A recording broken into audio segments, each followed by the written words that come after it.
సత్యభామగా వచ్చి బాణప్రయోగం చేసింది. ఎప్పుడు చచ్చిపోయాడు? అమావాస్య నాడు చంపేశారు నరకాసురుడు. అమావాస్య నాడే చంపడం ఎందుకు అంటే, నరకాసురుడు చచ్చిపోతే పట్టాభిషేకం ఎవరికి అవుతుందో తెలుసా అండి? భగదత్తుడికి అవుతుంది. భగదత్తుడు ఎవరు? నరకాసురుడి కొడుకు. నరకాసురుడి కొడుకు పేరు భగదత్తుడు.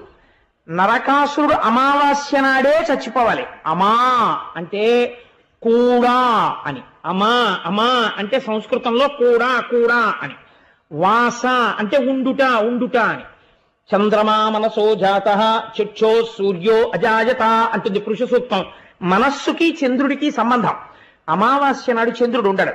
అంటే మనస్సు ఏమైపోయింది? ఇప్పటి వరకు నేను నాది అని సంసార భావమునందు ఉన్నటువంటి మనస్సు సూర్యుడిగా ఉన్న నారాయణుని ఎందుకు కలిసిపోయింది? ఈ చంద్రుడి యొక్క తేజస్సు. కాబట్టి ఇప్పుడు ఎక్కడుంది మనస్సు? కూలిపోయింది ఆయన